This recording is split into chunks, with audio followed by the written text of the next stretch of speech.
where the mind is without fear and the head is held high, where knowledge is free.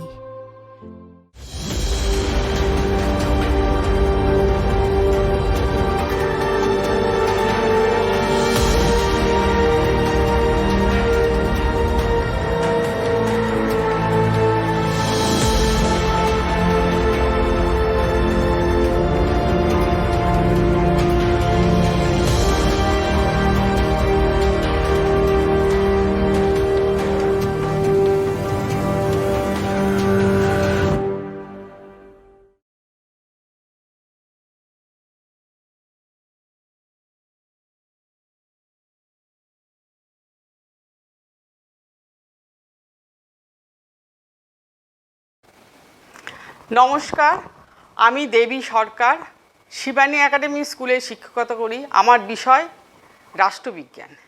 প্রিয় ছাত্রছাত্রী, আশা করি তোমরা সকলে ভালো আছো, সুস্থ আছো। আজকে আমি তোমাদের যেটা পড়াবো সাম্য ও ন্যায়। এই চ্যাপ্টারটা কিন্তু মূলত এমসিকিউ ও এসকিউ এর জন্য, কিন্তু তবুও তোমাদের চ্যাপ্টারটা নিয়ে বিষয়গুলো যদি আলোচনা না করি ডিটেলসে, তাহলে তো তোমরা এমসিকিউ বা এসকিউ জিনিসগুলো ঠিকমতো রপ্ত করতে পারবে না, আনসার করতে পারবে না। যার জন্যই তোমাদেরকে ডিটেলসে পড়াতে হচ্ছে। আজ আমি তোমাদের সাম্য ও ন্যায়ের ওপর ডিটেলসে আলোচনা করব। আগে দেখা যাক সাম্য বলতে কি বোঝাচ্ছে, বা সাম্যের অর্থ বা সাম্যের প্রকৃতি, এই নিয়ে আগে আলোচনা করি। সাম্য হচ্ছে কি না, যুগ যুগ ধরে মানুষকে অন্যায় ও অবিচারের বিরুদ্ধে সংগ্রাম করতে অনুপ্রাণিত করেছে। কিন্তু ফ্র্যাঙ্ক ঠাকুরদাস তার মতে সাম্যের ধারণাকে একটা বহুমাত্রিক ধারণা বলে চিহ্নিত করেছে। ফ্র্যাঙ্ক ঠাকুরদাস সাম্যের ধারণাকে কি বলেছে না, বহুমাত্রিক ধারণা। কারণ সাম্যের ধারণার মধ্যে একটা কৌতূহল সৃষ্টিকারী ও বিভ্রান্তিকর ধারণা আছে। সাম্যের ধারণার মধ্যে একটা কৌতূহল সৃষ্টিকারী ও বহুমাত্রিক ধারণা আছে। বার্কারের মতে সাম্যের ধারণা হলো একটি পরিবর্তনশীল ধারণা। বার্কারের মতে, বার্কার আবার কি বলছে না, বার্কারের মতে সাম্যের ধারণা হলো একটা পরিবর্তনশীল ধারণা, যেটা কি করে না, সমাজের ওপর প্রভাব বিস্তার করে একটা নতুন সমাজ গঠনের জন্য তৈরি করে, একটা নতুন রূপ ধারণ করে। এই পরিবর্তনশীল সাম্যের এই পরিবর্তনশীল ধারণাটা সমাজের ওপরও একটা প্রভাব ফেলে এবং একটা নতুন সমাজ গঠনে নতুন রূপ ধারণ করে। এখন আমরা দেখি যে এটা হচ্ছে একটা ভূমিকা দিলাম। এবার হচ্ছে সাম্যের অর্থ। সাম্য বলতে কি বোঝায়? এমনিতে দেখো সাম্য বলতে কি কি বলে? সাম্য সাম্য মানে সবাই সমান, সবাই সমান, ধনী দরিদ্র হেনা তেনা যা আছে সবাই সমান, প্রত্যেকেকে সমান একটা দৃষ্টিভঙ্গিতে দেখা, সকলেই সমান। কিন্তু রাষ্ট্রবিজ্ঞানে এই সবাই সমান বা সকলেই সমান এই কথাটা বলে না। ল্যাস্কি বলছে যে সকলের জন্য সমান এই কথাটা রাষ্ট্রবিজ্ঞানীরা কখনোই মেনে নিতে পারে না। তাদের মতে ল্যাস্কি বলেছেন সাম্য বলতে বোঝায় বিশেষ সুযোগ সুবিধার অনুপস্থিতি। 2 নম্বর, সকলের জন্য পর্যাপ্ত সুযোগ সুবিধা। ল্যাস্কি কি বলেছে যে বিশেষ সুযোগ সুবিধা। 1 নম্বর কি না, বিশেষ সুযোগ সুবিধার অনুপস্থিতি। বিশেষ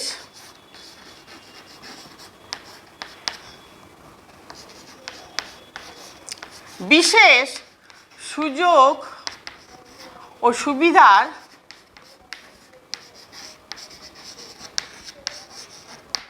অনুপস্থিতি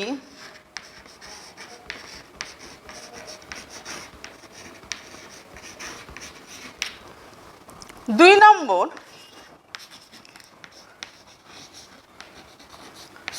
সকলের জন্য পর্যাপ্ত সুযোগ সুবিধা। পর্যাপ্ত সুযোগ সুবিধা, সকলের জন্য পর্যাপ্ত সুযোগ সুবিধা। তাহলে ল্যাস্কি কি বলছে না, বিশেষ সুযোগ সুবিধার অনুপস্থিতি, অর্থাৎ আলাদা করে কোনো বিশেষ সুযোগ সুবিধা থাকবে না, এটার অনুপস্থিতি। আর 2 নম্বর বলছে সকলের জন্য পর্যাপ্ত সুযোগ সুবিধা, অর্থাৎ প্রথমটা হচ্ছে একটা নেতিবাচক দিক, দ্বিতীয়টা হচ্ছে একটা ইতিবাচক দিক। এই নেতিবাচক দিক বলতে কি বোঝাচ্ছে, যে সমাজের মধ্যে যে সকল যে মানুষ তাদের মধ্যে একটা সমতা না এনে ব্যবহারিক ক্ষেত্রে যে একটা প্রত্যেকটা মানুষের মধ্যে তাদের যে প্রয়োজন, তাদের যে দাবি দাওয়া, তাদের যা অভাব অভিযোগ, সেটা তো আলাদা। সকলের তো প্রয়োজন বা দাবি বা অভাব অভিযোগ একরকম নয়, ভিন্ন ভিন্ন। সেই জন্য ব্যবহারের ক্ষেত্রেও এটা প্রভাব পড়ছে। এটাই ল্যাস্কি বলছে, যে প্রত্যেকটা মানুষের প্রয়োজন আলাদা, অভাব আলাদা, যোগ্যতা আলাদা, মর্যাদা আলাদা, এইগুলোকে যদি একইভাবে দেখা হয় তাহলে কিন্তু অসুবিধা আছে। এটাই রাষ্ট্রবিজ্ঞানীদের ধ্যান ধারণা। আমরা সাম্য বলতে সবাইকে বলছি, কিন্তু সাম্য মানে যে এটাই যে সবাই সমান, সেটা না কিন্তু। কেননা প্রয়োজনের অসুবিধা, প্রয়োজনের ক্ষেত্রে তাদের ভিন্নতা, তাদের দাবি আলাদা আলাদা দাবি, তাদের অভাব আলাদা আলাদা। এই কারণে ল্যাস্কি বলেছে যে তাদের যেহেতু এই যে দাবি আলাদা বা প্রয়োজন আলাদা, অভাব আলাদা, এই ভিন্নতাগুলো যদি না যায় তাহলে কিন্তু সমাজে সাম্য কখনোই আসবে না। যতদিন এই প্রয়োজনের ভিন্নতা, দাবির ভিন্নতা এইগুলো থাকবে ততদিন কিন্তু সাম্য আসবে না। তখনই সাম্য আসবে যখন সবার মধ্যে একটা ব্যবহারের ক্ষেত্রে একটা এক জিনিস আসবে। এটাই ল্যাস্কির কথা। আচ্ছা, এইবার প্রকৃতির মধ্যে কি বলছে, যে তাহলে কি হলো, সাম্য বলতে কখনোই সমান নয়। এটাই দাঁড়ালো যে সাম্য বলতে কখনোই সমান, এটা রাষ্ট্রবিজ্ঞানীদের ধারণা। রাষ্ট্রবিজ্ঞানীরা বলছে সাম্য বলতে কখনোই সমান সমান না, একটা ভিন্নতা রয়েছে। কিসের ভিন্নতা না, ব্যবহারের ক্ষেত্রে ভিন্নতা। আচ্ছা, এবার হচ্ছে কি না, প্রকৃতি। প্রকৃতি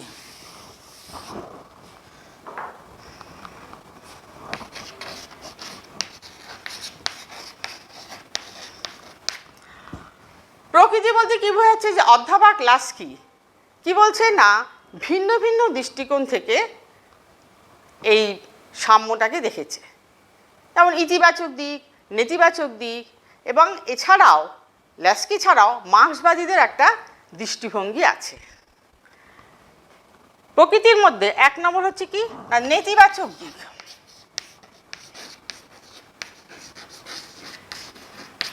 নেতিবাচক দিক থেকে কি বলছে, যে নেতিবাচক দিক থেকে সাম্য বলতে বলছে জাতি, ধর্ম, বর্ণ, স্ত্রী পুরুষ নির্বিশেষে প্রভৃতির ভিত্তিতে কাউরির মধ্যে কোনো বৈষম্য করা যাবে না। এইগুলোর মধ্যে বৈষম্য করার অর্থই হচ্ছে যে প্রত্যেকটা ব্যক্তির মধ্যে যে একটা সুপ্ত প্রতিভা আছে সেটাকে নষ্ট করা। প্রত্যেকটা মানুষের মধ্যে তো একটা সুপ্ত প্রতিভা থাকে। এবার যদি এই জাতি, ধর্ম, বর্ণ, স্ত্রী পুরুষ নির্বিশেষে যদি এগুলোকে ভাগ করা হয় বা পার্থক্য করা হয় তাহলে কিন্তু সেটা হবে না। সেই জন্য বলছে অধ্যাপক ল্যাস্কি যে জাতি, ধর্ম, বর্ণ, স্ত্রী পুরুষে এগুলো কোনো বৈষম্য করা যাবে না।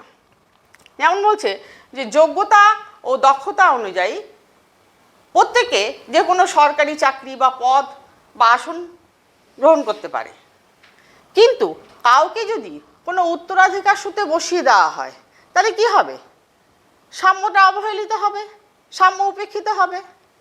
ধরো সমান যোগ্যতা ও দক্ষতার ভিত্তিতে কেউ সরকারি চাকরি বা পদ বা আসন লাভ করছে, এবার সেটাকে করা হচ্ছে কি না উত্তরাধিকার সূত্রে কেউ বসে গেল, তাহলে কি হবে, তার সাম্যর নীতি উপেক্ষিত হবে বা অবহেলিত হবে।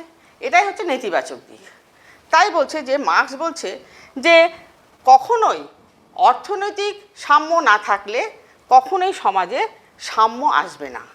অর্থনৈতিক সাম্য বা রাজনৈতিক সাম্য বা সামাজিক সাম্য, সমস্ত দিক থেকে সাম্য থাকতে হবে। এটাই মার্ক্সবাদীরা বলছে। আচ্ছা, এবার ইতিবাচক অর্থে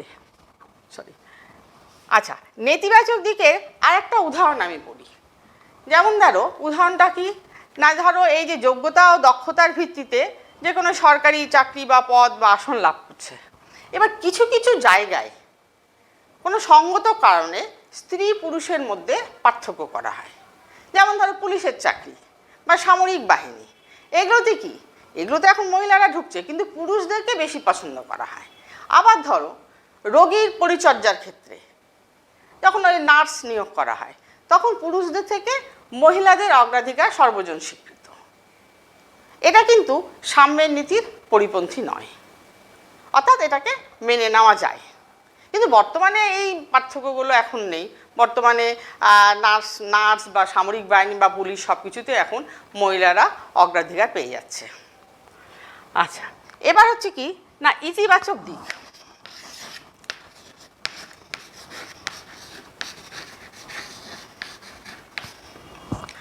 ইতিবাচক অর্থে বলছে যে পর্যাপ্ত সুযোগ সুবিধা, অর্থাৎ প্রত্যেকটা মানুষকে একটা সমান বা পর্যাপ্ত সুযোগ সুবিধা দিতে হবে। কিন্তু এই পর্যাপ্ত সুযোগ সুবিধা আর সমান সুযোগ সুবিধা, পর্যাপ্ত সুযোগ সুবিধা এবং সমান সুযোগ সুবিধা, এই দুটো কিন্তু এক নয়, এটা আলাদা আলাদাভাবে আছে। যেমন বেন ও পিটার্স বলছে যে সকলের জন্য পর্যাপ্ত সুযোগ সুবিধা বা সমান সুযোগ সুবিধা দেওয়ার অর্থ যে আত্মবিকাশের উপযোগী একটা যথাযথ পরিবেশ সৃষ্টি করা। প্রত্যেকটা মানুষই কি করবে না, সে তার আত্মবিকাশ করবে, ব্যক্তিত্বের বিকাশ ঘটাবে। তার জন্য কি দরকার না, একটা সুযোগ সুবিধা। সেটাই বলছে বেন ও পিটার্স যে প্রত্যেকের আত্মবিকাশের উপযোগী যথাযথ সুযোগ সুবিধাকেই বলা হচ্ছে সাম্য। যেমন ধরো একটা উদাহরণ দিচ্ছি, এই ধরো দৌড় প্রতিযোগিতা যখন শুরু হয়, তখন কি হয়, সব প্রতিযোগিতাকে একটা সরলরেখায় দাঁড় করিয়ে দেওয়া হয়, তারপর ওরা দৌড়াচ্ছে। সেই রকম রাষ্ট্র কর্তৃক প্রদত্ত যে রাষ্ট্র যে সুযোগ সুবিধাগুলো দিচ্ছে, সবাইকে কিন্তু এক সরলরেখায় দাঁড় করানো হচ্ছে। কিন্তু সেক্ষেত্রে যেমন শুরুতে একটা সাম্যের প্রয়োজন, কিন্তু সবাই তো এই সুযোগের সদ্ব্যবহারগুলো করতে পারে না। রাষ্ট্র দিচ্ছে, সুযোগ সুবিধা দিচ্ছে, কিন্তু সবাই তো আর এটা সদ্ব্যবহার করছে না, বিভিন্নজন বিভিন্ন ক্ষেত্রে অপব্যবহারও করছে।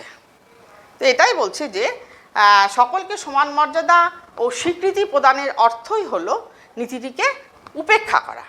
সকলকে সমান মর্যাদা ও সকলকে যদি একই স্বীকৃতি দেওয়া হয়, তাহলে সাম্যের নীতিটাকে উপেক্ষা করা হয়। এটাই হচ্ছে ইতিবাচক দিক। আচ্ছা, এবার হচ্ছে মার্ক্সবাদীদের দৃষ্টিতে সাম্য।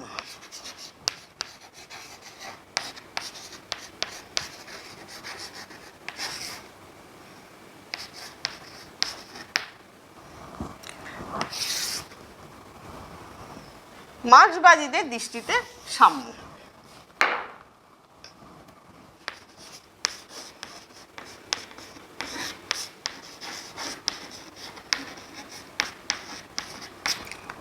মার্ক্সবাদীরা কি বলছে, তাদের মতে মার্ক্সবাদীরা সম্পূর্ণ ভিন্ন দৃষ্টিকোণ থেকে বিচার বিশ্লেষণ করেছে।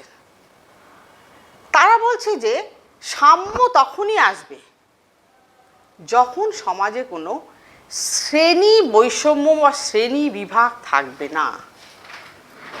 মার্ক্স সম্পূর্ণ ভিন্ন দৃষ্টিকোণ থেকে বিচার বিশ্লেষণ করেছে। তাদের মতে সাম্যের সংজ্ঞা বা সাম্যের প্রকৃতি বা সাম্যের অর্থ এটাই আলাদা। তারা বলছে সাম্য তখনই থাকবে যখন সমাজে কোনো শ্রেণী বিভাগ বা শ্রেণী বিভাজন থাকবে না।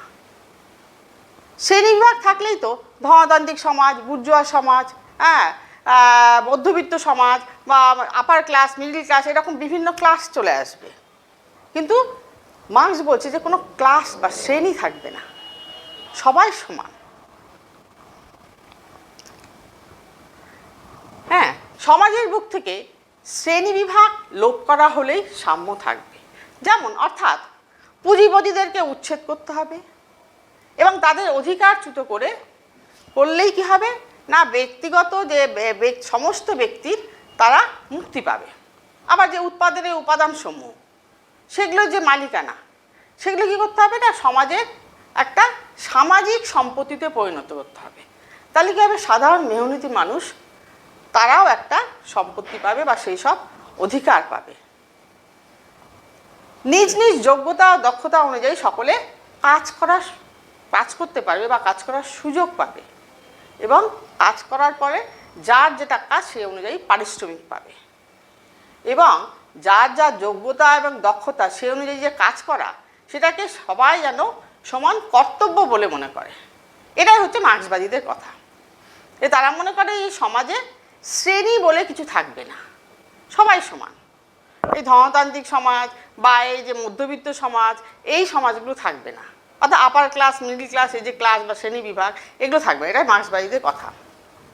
যেমন লেনিন বলেছিলেন শোষক ও শোষিত ভুরিভোজী ও ক্ষুধার্তদের মধ্যে সাম্যকে কখনোই প্রতিষ্ঠা করা যায় না বা কখনোই স্বীকার করা যায় না। শোষক ও শোষিত ভুরিভোজী ও ক্ষুধার্তদের মধ্যে সাম্যকে কখনোই মেনে নেওয়া যায় না বা স্বীকার করা যায় না। আচ্ছা, এই হয়ে গেল মার্ক্সবাদীদের দৃষ্টিভঙ্গি।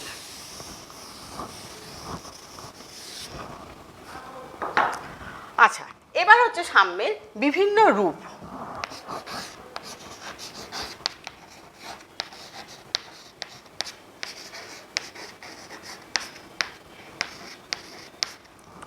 সাম্যের এই প্রকৃতিগুলো বিশ্লেষণ করলে এই নেতিবাচক দিক বললাম, ইতিবাচক দিক বললাম বা মার্ক্সের যে দৃষ্টিভঙ্গি মার্ক্সবাদী যে দৃষ্টিভঙ্গি সেটা বললাম, তার ভিত্তিতে এই যে সাম্যের যে প্রকৃতি সেটা বেরিয়ে আসে। অর্থাৎ সাম্যের প্রকৃতি হলো কি না এটা বহুমাত্রিক, অর্থাৎ সাম্যের ধারণাটাই হচ্ছে বহুমাত্রিক ধারণা। এক নম্বর হচ্ছে কি না স্বাভাবিক সাম্য।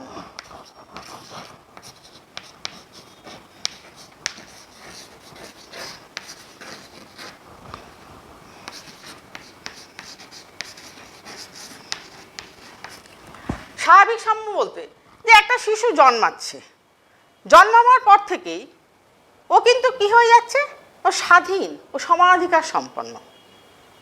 সেই রকম বলছে যে একটা মানুষ জন্মাচ্ছে, জন্মাবার সাথে সাথেই সে হয়ে যাচ্ছে স্বাধীন ও সমানাধিকার। স্টোইক দার্শনিকরা মনে করছে তাই, আবার সিসেরো, পলিবিয়াস প্রমুখ রোমান দার্শনিকরা, খ্রিস্ট ধর্মের যাজকরা, রুশো এরা কি বলছে, এরা বলছে যে এই যে স্বাভাবিক সাম্য এটাকে ওরা মেনে নিচ্ছে, যে মানুষ জন্মাবার সাথে সাথে কি হয়ে যাচ্ছে স্বাধীন ও সমানাধিকার। তারপরে বিভিন্ন পরিস্থিতিতে সবাই ভাগ ভাগ হচ্ছে বা আলাদা হচ্ছে। আচ্ছা, 2 নম্বর এক। এবার 2 নম্বর হচ্ছে কি সামাজিক সাম্য।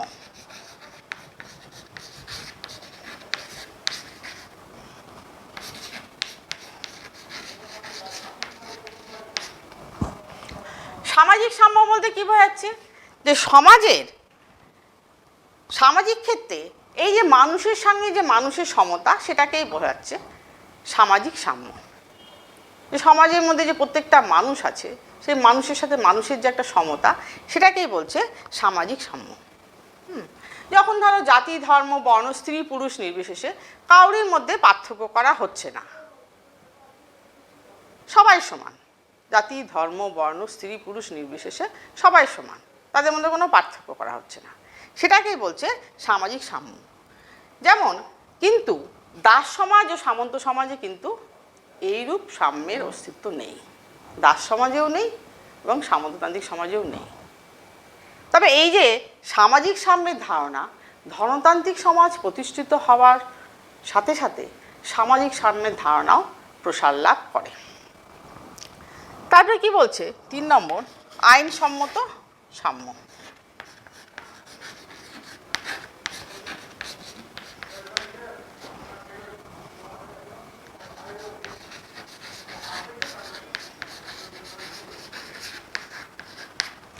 আইনসম্মত সাম্য বলছে কি না আইনের দৃষ্টিতে সবাই সমান, সব মানুষের মধ্যেই একটা আইন 19 ও 20 শতকে, ঊনবিংশ বা বিংশ শতাব্দীতে এই যে আইনগত সাম্য, অর্থাৎ সকলেই একটা রাষ্ট্রকর্তৃক বা আইনগতভাবে সাম্যের এই ব্যাপারটা পাবে, সুযোগটা পাবে।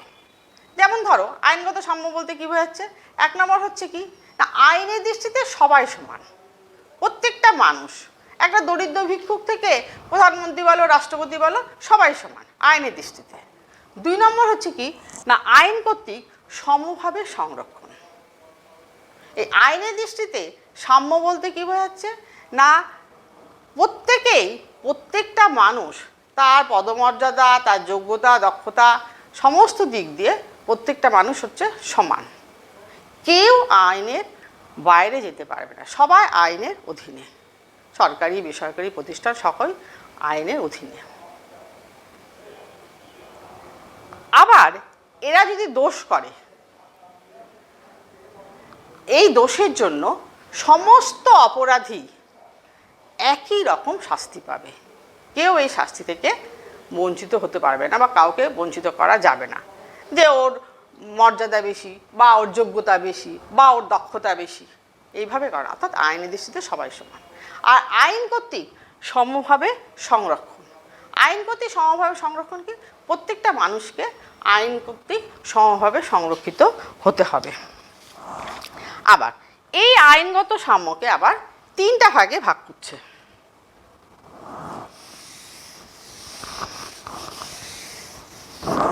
আইনগত সাম্যকে আবার 3টে ভাগে ভাগ করছে। 1 নম্বর কি না, ব্যক্তিগত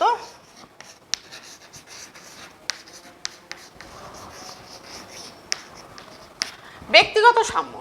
সমাজের প্রত্যেকটা ব্যক্তি কিন্তু সমান, প্রত্যেকটা ব্যক্তি হচ্ছে সমান, অর্থাৎ প্রত্যেকটা ব্যক্তি সমাজ থেকে বা রাষ্ট্র থেকে সমান অধিকার বা সুযোগ লাভ করবে, এটাই হচ্ছে ব্যক্তিগত সাম্য। রাষ্ট্রের কাছ থেকে বা সমাজের কাছ থেকে প্রত্যেকেই কিন্তু একই রকম একটা অধিকার পাবে, এখানে কিন্তু কোনো ভেদাভেদ থাকবে না।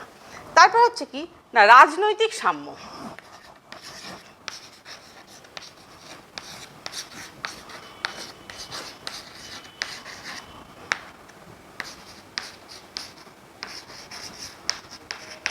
আচ্ছা, রাজনৈতিক সাম্য বলতে কী বোঝাচ্ছে?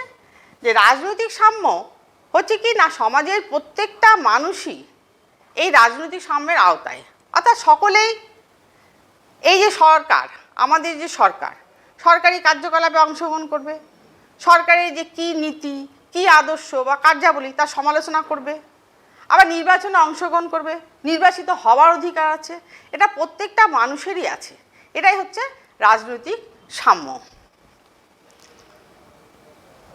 আচ্ছা, তারপর হচ্ছে কি না, অর্থনৈতিক সাম্য।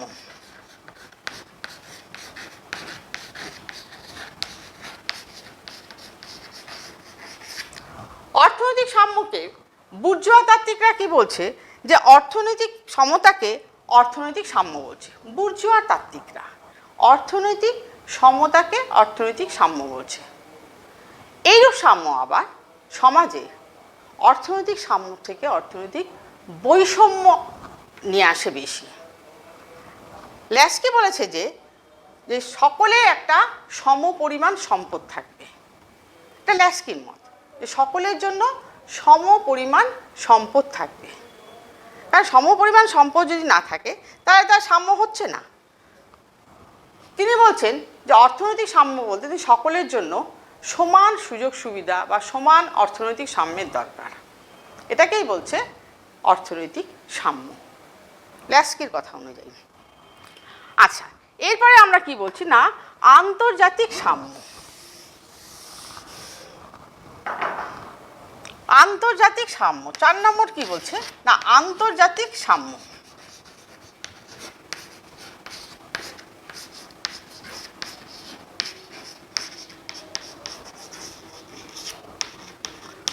আন্তর্জাতিক সাম্য বলতে কি বোঝাচ্ছে, যে আন্তর্জাতিক ক্ষেত্রে যে সাম্যটা আছে সেটাকেই বলছে আন্তর্জাতিক সাম্য, অর্থাৎ ক্ষুদ্র বৃহৎ, সম্পদশালী সম্পদহীন, শক্তিধর শক্তিহীন, এই সমস্ত রাষ্ট্রকে সমমর্যাদা প্রদানই হচ্ছে এই সাম্য, আন্তর্জাতিক সাম্য।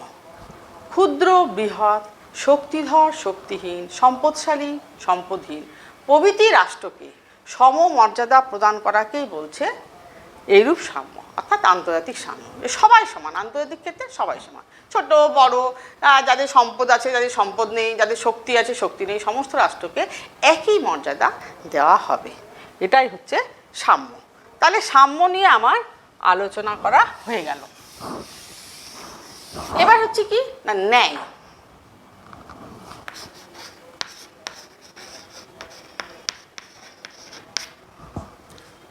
সাম্যের ধারণার মতো এই যে স্বাধীনতা অধিকার ও সাম্যের মতো ন্যায়ও কি হচ্ছে, ন্যায়ের ধারণাটাও গণতান্ত্রিক সমাজ গঠনের পক্ষে একটা খুব গুরুত্বপূর্ণ।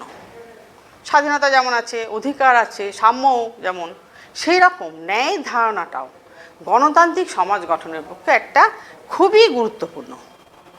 এবং ন্যায় বলতে কি বোঝায় বা ন্যায়ের সংজ্ঞা কী, এটা নিয়ে কিন্তু রাষ্ট্রবিজ্ঞানীদের মধ্যে একটা মতবিরোধ আছে। এর সঠিক ন্যায়ের সংজ্ঞা কী বা সঠিক ন্যায় বলতে কি বোঝায়, তাদের মধ্যে একটা মতবিরোধ আছে।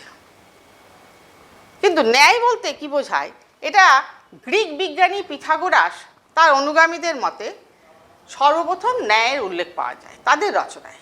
গ্রিক বিজ্ঞানী পিথাগোরাস ও তাদের রচনায়, অনুগামীদের রচনায় সর্বপ্রথম ন্যায় ব্যাপারটা লক্ষ্য করা যায়। এবং দেশ কাল ও পাত্রভেদে ন্যায়ের ভিন্ন ভিন্ন রূপ দেখা যায়। এখন দেখা যাক এই যে ন্যায় কথাটার অর্থ কী। ন্যায়ের ইংরেজি প্রতিশব্দ কি হলো না জাস্টিস। ন্যায়ের ইংরেজি প্রতিশব্দ কি না জাস্টিস।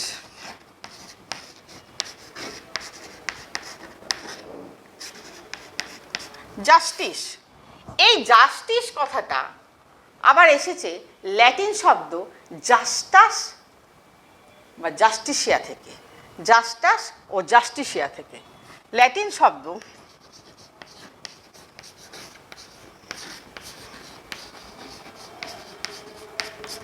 জাস্টাস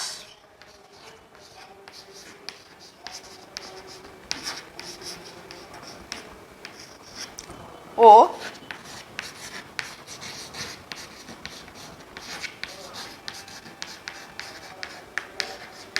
জাস্টিসিয়া থেকে, ল্যাটিন শব্দ জাস্টিস। তাহলে জাস্টিস শব্দটা কোত্থেকে এসছে না ল্যাটিন শব্দ জাস্টাস ও জাস্টিসিয়া থেকে। এই ন্যায়ের অর্থ হচ্ছে কি না ন্যায়ের অর্থ হচ্ছে কি সংযোগ সাধন বা সামঞ্জস্য বিধান। সংযোগ সাধন বা সামঞ্জস্য বিধান। বার্কার বলছে যে ন্যায় হচ্ছে একটা সমন্বয়ী শব্দ, একটা সমন্বয়ী শব্দ, অর্থাৎ সকলের মধ্যে একটা সমন্বয় ঘটাচ্ছে, সংযোগ সাধন বা সামঞ্জস্য বিধান। আবার বার্কার বলছে কি ন্যায় একটা সমন্বয়ী শব্দ।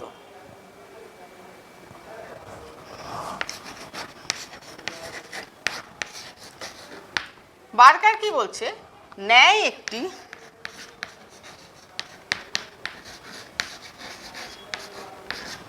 সমন্বয়ী শব্দ।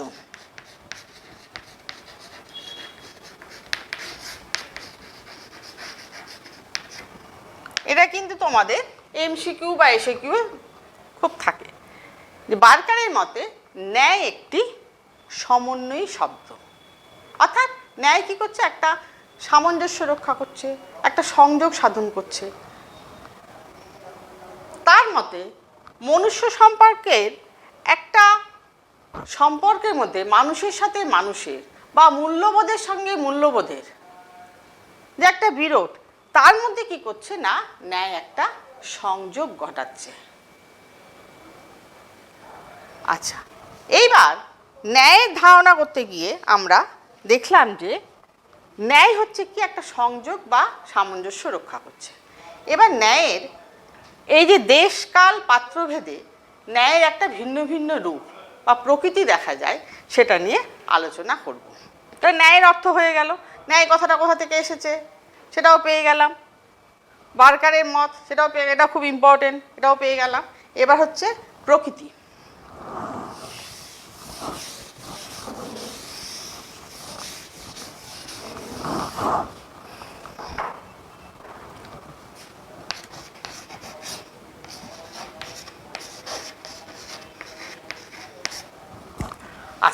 ন্যায়ের প্রকৃতির কি হচ্ছে না, দেশ কাল ও পাত্র ভেদে এই প্রকৃতিটা চেঞ্জ হয়। বিভিন্ন দেশ, বিভিন্ন কাল বা পরিস্থিতিতে এই ন্যায়ের ধারণা চেঞ্জ হয়।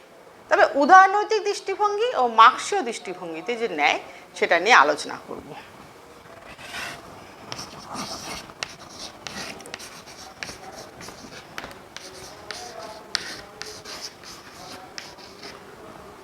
উদারনৈতিক দৃষ্টিভঙ্গি।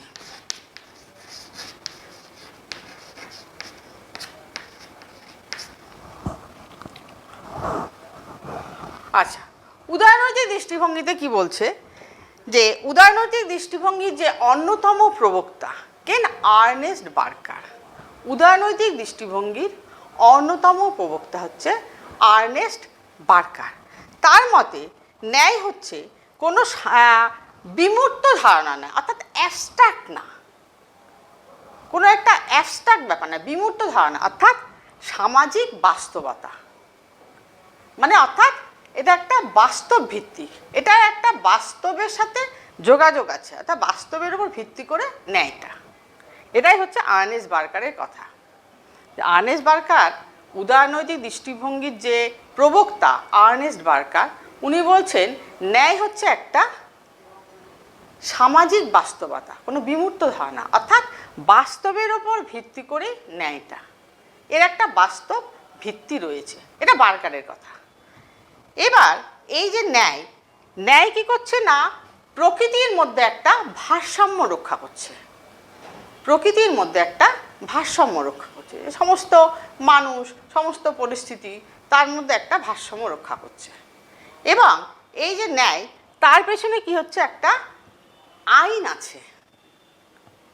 অর্থাৎ আইন বলতে কি, রাষ্ট্র। আইন মানে রাষ্ট্র। যে ন্যায়ের পেছনে একটা রাষ্ট্রের ভূমিকাকে সবসময় গুরুত্বপূর্ণ ভূমিকা বলে মনে করা হয়। অর্থাৎ যে কি, এই যে এই আইনের পেছনে আছে বৈধতা এবং নৈতিক মূল্য। বৈধতা এবং নৈতিক মূল্য। বৈধতা বলতে কি, যে আইন হচ্ছে সার্বভৌম রাষ্ট্র কর্তৃক সমর্থিত ও অনুমোদিত। এই আইনটা, এই আইনের পিছনে যে বৈধতা, অর্থাৎ এই বৈধতার বলতে কি বোঝাচ্ছে, যে সার্বভৌম রাষ্ট্র কর্তৃক, রাষ্ট্র মানে তো সার্বভৌম ক্ষমতা, অর্থাৎ সার্বভৌমিকতা না থাকলে সেটা রাষ্ট্র হবে না, তার অনুমোদন এবং সমর্থন দরকার। সেটা হচ্ছে বৈধতা, অর্থাৎ আইনটাকে বৈধ হতে হবে। আর নৈতিক মূল্য কি না, সামাজিক ন্যায় নীতিবোধের ওপর যে প্রতিষ্ঠিত আইনটা, সেটা হচ্ছে নৈতিক মূল্য। সমাজের ন্যায় নীতি বোধের ওপর যে আইনটা প্রতিষ্ঠিত, সেটা হচ্ছে নৈতিক মূল্য। তাহলে আইনের পেছনে কি আছে না, বৈধতা আছে এবং নৈতিক মূল্য আছে। এটা হচ্ছে উদারনৈতিক দৃষ্টিভঙ্গিদের মন্তব্য। হ্যাঁ, উদারনৈতিক দৃষ্টিভঙ্গি ওরা কি বলছে, ওদের তো আধুনিক ধ্যান ধারণা, যে এই যে ধরো ন্যায়, ন্যায়ের পেছনে আইন, আইন মানেই রাষ্ট্রকে থাকতে হবে। এবার রাষ্ট্র মানে সার্বভৌম রাষ্ট্র, তার একটা সমর্থন, তার একটা সহযোগিতা। আর নৈতিক মূল্যটা কি না, সামাজিক ধ্যান ধারণা। ঠিক আছে, তাহলে উদারনৈতিক দৃষ্টিভঙ্গিদের মতে এই হচ্ছে, অর্থাৎ মূল ব্যাপারটা কি দাঁড়ালো, যে বাস্তবের সাথে জড়িত, অর্থাৎ বাস্তব ভিত্তিক। উদারনৈতিক দৃষ্টিভঙ্গিতে ওরা তাই বলছে, যেটা বাস্তবের ওপর দাঁড়িয়ে আছে, এটা কোনো বিমূর্ত ধারণা নয়, অর্থাৎ অ্যাবস্ট্রাক্ট ব্যাপার না, এটা হচ্ছে বাস্তব ভিত্তিক, বাস্তবের সাথে জড়িত। এর পেছনে আইন আছে, আইনটা আবার কি বৈধ, অর্থাৎ বৈধতা। এর পেছনে রাষ্ট্রের সমর্থন আছে, অনুমোদন আছে। আবার নৈতিক মূল্য, সমাজের ন্যায় নীতিবোধের ওপর এই আইনটা দাঁড়িয়ে আছে। বোঝাতে পারলাম? আচ্ছা, আর একটা ইম্পর্টেন্ট কথা আছে, সেটা বলছে র্যাফেলের কথা। এটা তো বার্কার বললো, র্যাফেল, এটা তো আমাদের খুব ইম্পর্টেন্ট, র্যাফেলের কথাটা। র্যাফেল কি বলছে, এই যে ন্যায়টাকে বলছে, ন্যায় হচ্ছে একটি দুমুখ ধারণা। র্যাফেল বলছে, এটা খুব ইম্পর্টেন্ট, তোমাদের এমসিকিউ এসিকিউ এটা আসবে। র্যাফেল বলছে এটা একটি দুমুখ ধারণা। ন্যায়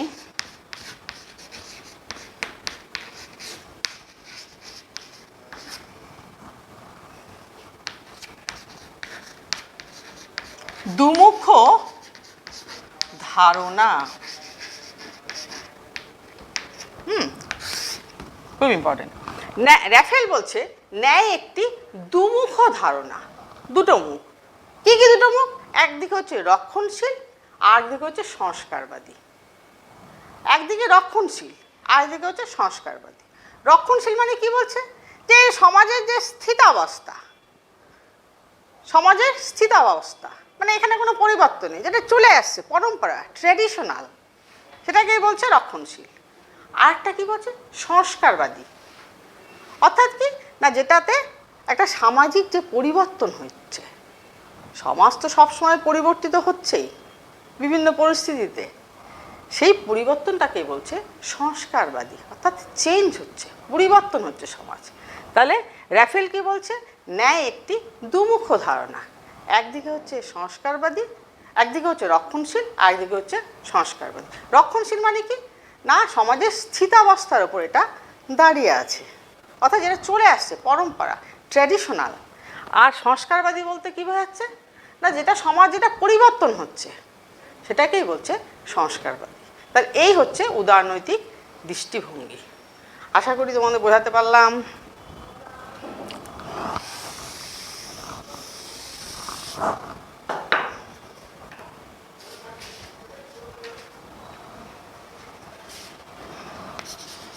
আচ্ছা, এবার হচ্ছে মার্ক্সীয় দৃষ্টিভঙ্গি।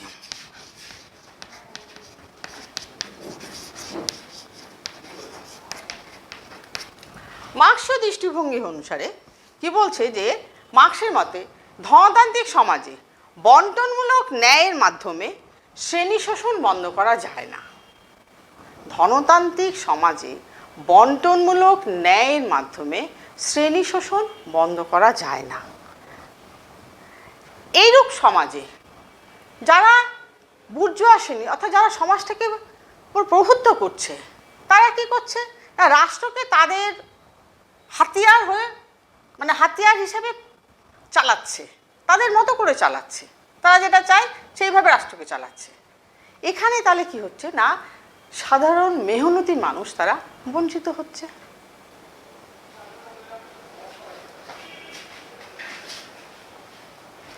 সাধারণ মেহনতি মানুষ তারা বঞ্চিত হচ্ছে। এটাই হচ্ছে মার্ক্সের কথা, যে ধনতান্ত্রিক সমাজে বন্টনমূলক ন্যায়ের মাধ্যমে কখনোই শ্রেণী শোষণ বন্ধ করা যায় না। কেননা এখানে কি হচ্ছে, যে ধনতান্ত্রিক সমাজ বা বুর্জোয়া সমাজ কী করছে, তারা তাদের মতন করে সমাজটাকে চালাচ্ছে, তারা রাষ্ট্রকে তাদের হাতিয়ার করে নিজের মতন করে চালাচ্ছে। এবার চালাতে গিয়ে কি হচ্ছে, যারা সাধারণ মানুষ বা মেহনতি মানুষ তারা বঞ্চিত হচ্ছে। ওই জন্য মার্ক্স বলছে যে এই রকম সমাজে, ধনতান্ত্রিক সমাজে বা বুর্জোয়া সমাজে এক ধরনের শ্রেণী দেখা যায়, মানে তারা সমাজটাকে খুব সংকীর্ণ দৃষ্টিভঙ্গিতে দেখছে। এটাই মার্ক্সবাদীদের কথা। এবং উৎপাদনের এই যে উপকরণ বা বিনিময় বা বন্টন, এগুলোর ওপর যদি সামাজিক মালিকানা না আসে, তাহলে কিন্তু মেহনতি মানুষ বা সাধারণ মানুষ কখনোই তারা তাদের ন্যায্য পাওনাগুলো পাবে না। সামাজিক মালিকানা প্রতিষ্ঠিত হলেই তবেই ব্যক্তিগত মালিকানাগুলো লোপ পাবে। এটাই মার্ক্সের কথা। এবং এই রকম একটা ন্যায় প্রতিষ্ঠিত করতে গেলে প্রথমে সমাজতান্ত্রিক সমাজ, তারপরে আসবে কি না সাম্যবাদী সমাজ। প্রথমে সমাজতান্ত্রিক সমাজ, তারপরে আসবে কি চূড়ান্ত সাম্যবাদী সমাজ। তখনই কিন্তু সমাজে ন্যায় প্রতিষ্ঠিত হবে। এটা হচ্ছে মার্ক্সের কথা বা মার্ক্সীয় দৃষ্টিভঙ্গি। তাহলে আমি তোমাদের উদারনৈতিক দৃষ্টিভঙ্গি পড়ালাম এবং মার্ক্সীয় দৃষ্টিভঙ্গি পড়ালাম। আশা করি বোঝা গেল। এবার আমি ন্যায়ের বিভিন্ন রূপ নিয়ে আলোচনা করব। তোমাদের প্রকৃতি পড়াতে গিয়ে দুটো দৃষ্টিভঙ্গি বললাম, একটা হচ্ছে উদারনৈতিক দৃষ্টিভঙ্গি, একটা হচ্ছে মার্ক্সীয় দৃষ্টিভঙ্গি। এবার আমি বিভিন্ন রূপ নিয়ে আলোচনা করব।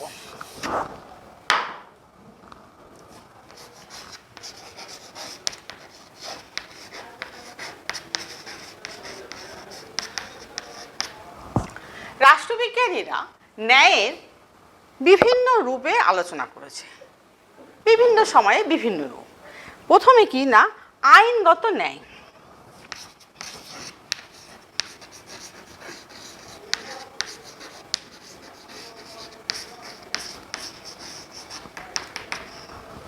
আইনগত ন্যায়।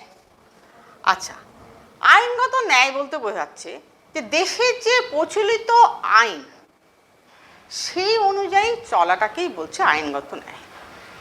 বলছে দেশের যে প্রচলিত আইন, যে আইনটা নিয়ে সবাই অভ্যস্ত, সেই আইনটাকেই বলছে আইনগত ন্যায়। এই ন্যায় আবার একই সঙ্গে দুটি বিষয়ের উপর গুরুত্ব আরোপ করেছে। একটা বলছে ন্যায় অনুসারে আইন, একটা হচ্ছে আইন অনুসারে ন্যায়। একটা বলছে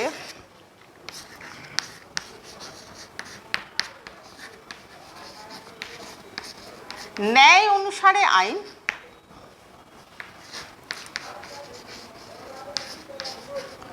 দুই নম্বর হচ্ছে আইন অনুসারে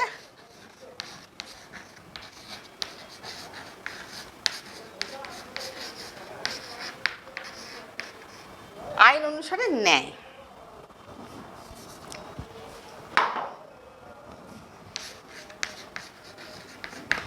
আচ্ছা, তাহলে আইনগত ন্যায়ের মধ্যে দুটো বিষয় আছে। একটা বলছে ন্যায় অনুসারে আইন, দুই নম্বর কি না আইন অনুসারে ন্যায়। এই যে ন্যায় অনুসারে আইন, সেটা কীরকম না আইনকে ন্যায়ের সাথে সামঞ্জস্য বিধান করে চলতে হচ্ছে। প্রথম ক্ষেত্রে যে ন্যায় অনুসারে আইন, সেই আইনকে ন্যায়ের সাথে সামঞ্জস্য রক্ষা করে চলতে হচ্ছে। আবার দ্বিতীয় ক্ষেত্রে আইন অনুসারে ন্যায়, আইনকে ন্যায়ের সাথে সামঞ্জস্য রক্ষা করে চলতে হচ্ছে। এটাই হচ্ছে আইনগত সাম্য। আবার দেশের প্রচলিত আইন অনুযায়ী আইনগত দিক থেকে আইনের দৃষ্টিতে সবাই সমান, আইন কর্তৃক সমভাবে সংরক্ষণ, এটাকেই বাস্তবায়িত করার জন্য বা এটার বাস্তবায়ন ছাড়া কিন্তু ন্যায় কখনোই প্রতিষ্ঠিত হতে পারে না। যে আইনের দৃষ্টিতে সবাই সমান এবং আইন কর্তৃক সমভাবে সংরক্ষণ, এই নীতিটা যদি বাস্তবায়ন না হয় তাহলে কিন্তু ন্যায় সম্ভব না। এটাই হচ্ছে আইনগত ন্যায়।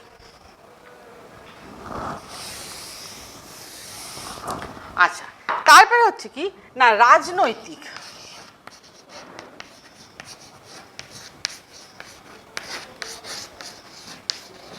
রাজনৈতিক ন্যায় অর্থাৎ রাজনৈতিক দিক থেকে সকলেই সমান, অর্থাৎ প্রত্যেকেরই এই যে আমাদের যে রাজনৈতিক কাজকর্ম বা রাজনৈতিক দিক থেকে যে নির্বাচন করা, নির্বাচিত হওয়া বা সরকারি যেসব নীতি কার্যাবলী তাদের সমালোচনা করা, হ্যাঁ, আবার ধরো আমাদের যে বাক ও মতামত প্রকাশের স্বাধীনতা, আইনে অনুশাসন লাভ, আবার ধরো যে কোনো সরকারি চাকরি বা পদ বা তার বিরুদ্ধে সমালোচনা করা, এই সমস্তই কিন্তু রাজনৈতিক ন্যায়ের মধ্যে এবং প্রত্যেকেই এই সুযোগগুলো নিতে পারবে বা প্রত্যেকের এই সুযোগগুলো নেওয়ার মতো একটা মানে সমান আছে বা ন্যায় আছে, কেউ এখানে কিন্তু আলাদা না বা ভিন্ন না।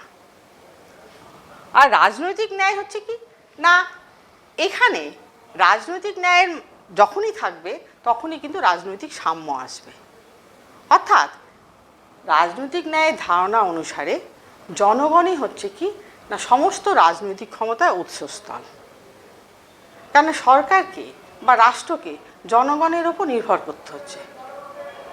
বিশেষ করে কি এই যে আমাদের ভারতবর্ষ কি গণতান্ত্রিক রাষ্ট্র, এখানে গণতন্ত্র মানে কি জনগণ, জনগণই হচ্ছে আমাদের রাজনৈতিক ক্ষমতার উৎসস্থল। এই জনগণই কি করছে না রাজনৈতিক ন্যায় আনছে এবং রাজনৈতিক ন্যায় নিয়ে কী হচ্ছে একটা রাজনৈতিক সাম্য নিয়ে আসছে। সুতরাং রাজনৈতিক ন্যায়ের সাথে যে রাজনৈতিক যে অধিকার, রাজনৈতিক যে সাম্য একটা অঙ্গাঙ্গিভাবে জড়িত বা অতপ্রতভাবে জড়িত। তাহলে রাজনৈতিক ন্যায় তখনই থাকবে যখনই রাজনৈতিক সাম্য থাকবে বা রাজনৈতিক অধিকার থাকবে এবং জনগণ এবং এই অধিকার থেকে যেন বঞ্চিত না হয়। সুতরাং রাজনৈতিক ন্যায় এবং রাজনৈতিক সাম্য এই দুটো ওতপ্রোতভাবে জড়িত।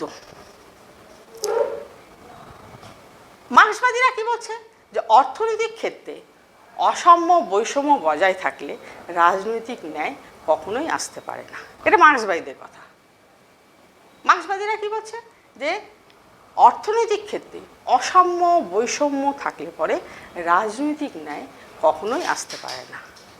তাহলে দেখ, প্রত্যেকটার সাথে প্রত্যেকটা কেমন জড়িয়ে আছে, রিলেটেড। ন্যায় থাকবে, তার সাথে সাম্য থাকতে হবে, অর্থনৈতিক সাম্য থাকতে হবে, তবে রাজনৈতিক ন্যায়। ব্যাপারগুলো বোঝো। তাহলে আর এই যে ধরো জনগণ কি করছে, সরকারের কাছে দায়িত্বশীল থাকছে। হ্যাঁ, এবং সরকার কি করছে না, জনগণের কাছে দায়িত্বশীল। কেন না, জনগণই তো সমস্ত ক্ষমতার উৎসস্থল। বিশেষ করে আমাদের ভারতবর্ষের গণতান্ত্রিক রাষ্ট্রে উৎসস্থল কি না, জনগণ। জনগণ চাইলে এই সরকার আসবে, জনগণ না চাইলে এই সরকার আসবে না। সুতরাং রাজনৈতিক ন্যায় আর রাজনৈতিক সাম্য হচ্ছে ওতপ্রোতভাবে জড়িত। এবং এই যে প্রত্যেককে এই যে রাজনৈতিক ন্যায়ের সুযোগ সুবিধা, সেটা ঠিকঠাক দিতে হবে, তবে রাজনৈতিক সাম্য আসবে। আর কিন্তু মার্ক্সবাদীরা বলছে যে অর্থনৈতিক ক্ষেত্রে অসাম্য বৈষম্য থাকলে কখনোই রাজনৈতিক ন্যায় আসতে পারে না। এটা মার্ক্সবাদীদের কথা। আচ্ছা, এবার হচ্ছে কি সামাজিক ন্যায়।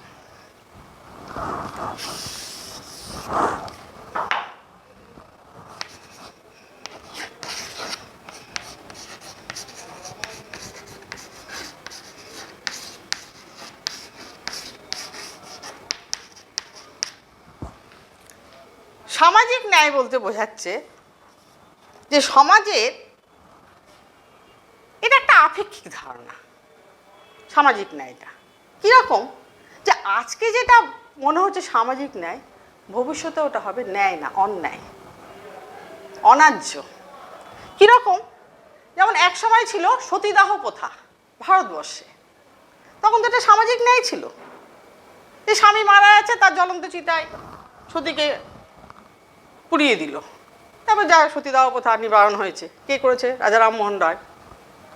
কিন্তু তখন এটা সামাজিক ন্যায় ছিল। আজকের দিনে সেটা কি হচ্ছে? অন্যায়, অন্যায্য। একজন মহিলাকে তার স্বামী জ্বলন্ত চিতাতে পুড়িয়ে দেওয়া, এটা তো অন্যায়, এটা অন্যায্য।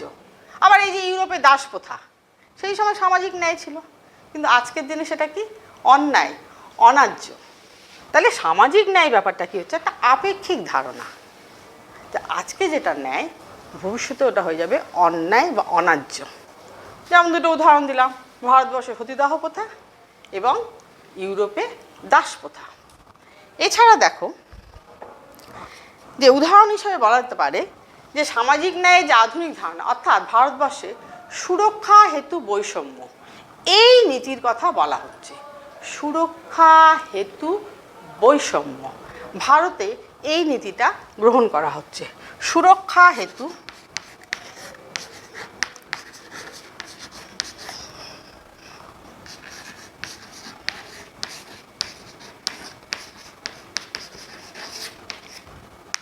সুরক্ষা হেতু বৈষম্য, এই আমাদের ভারতবর্ষের সরকার এই নীতিটা নিয়েছে। কি বলছে এই নীতিটা? যে এই নীতি অনুসারে এই যে আমাদের তফসিলি জাতি, উপজাতি বা সমাজের এই যে সামাজিক এবং শিক্ষাগত দিক থেকে পিছিয়ে পড়া অনগ্রসর, অর্থাৎ ওবিসি, তারপরে ইঙ্গ ভারতীয়, শিশু, নারীদের জন্য উন্নয়নের জন্য রাষ্ট্র কী করছে? একটা বিশেষ সুযোগ সুবিধা প্রদান করেছে এই নীতি অনুসারে, যে এদেরকে একটা বিশেষ সুযোগ। এগুলো হচ্ছে কি না সামাজিক ন্যায়, এবং এগুলো কিন্তু সামাজিক ন্যায় সাম্যের আদৌ পরিপন্থী না। এগুলো কি হচ্ছে না সাম্যর পাশে আছে। সুরক্ষা হেতু বৈষম্য। কিন্তু এখানে আবার মার্ক্সবাদীদের একটা কথা আছে। মার্ক্সবাদীরা কি বলছে? যে এই যে বলছে শিডিউল কাস্ট শিডিউল ট্রাইব, অর্থাৎ তফসিলি জাতি, উপজাতি বা আদার ব্যাকওয়ার্ড ক্লাস বা নারী, শিশু, এদের যে একটা সুযোগ সুবিধা দিচ্ছে, মার্ক্সবাদীরা বলছে যে কজন এরকম সুযোগ সুবিধা, অর্থাৎ কি বলছে না এরকম সুযোগ সুবিধার অর্থ হচ্ছে জনসাধারণকে একটা ভাওতা দিচ্ছে, জনসাধারণকে ভাওতা দিচ্ছে, যে এরকম বুর্জোয়ারা এর সুযোগ সুবিধা বলে নিজেরা নিজেদের স্বার্থটাকে মেটাচ্ছে এবং জনসাধারণকে ভাওতা দিচ্ছে। এটা মার্ক্সবাদীদের কথা। আচ্ছা, এবার হচ্ছে কি না অর্থনৈতিক সাম্য।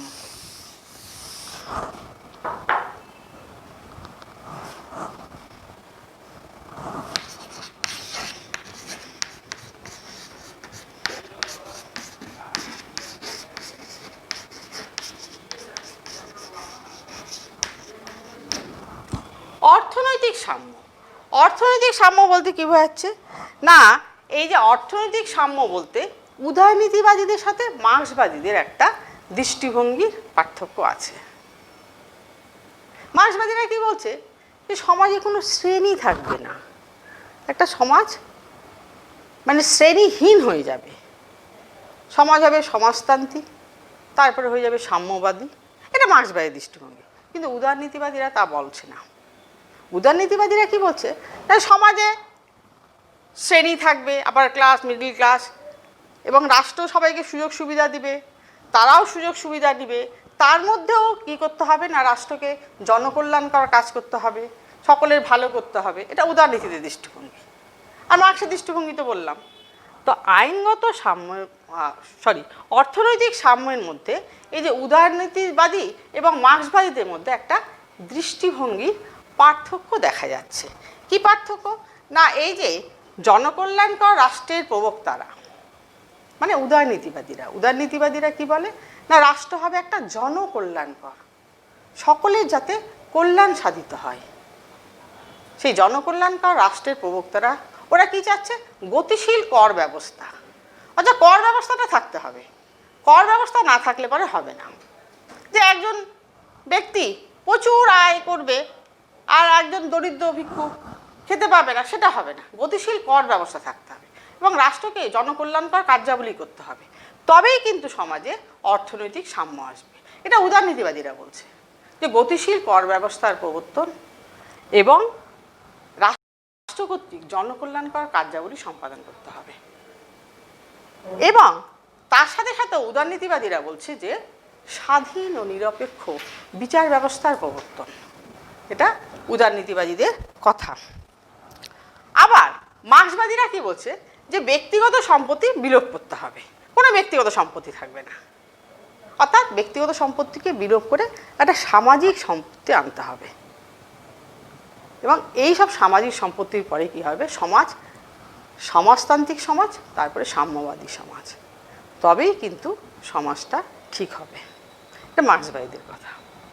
তাহলে আজকে তোমাদের রূপ নিয়ে আলোচনা হয়ে গেল। হ্যাঁ, তোমাদের যতটা পড়ালাম, ডিটেলসে পড়ালাম, এটার উপরে কিন্তু আমি অনেক সময় পড়াতে তোমাদের এমসিকিউ এসকিউ বলেছি, ওইগুলো নিয়ে আলোচনা করবে। ধন্যবাদ, তোমরা ভালো থেকো, সুস্থ থেকো।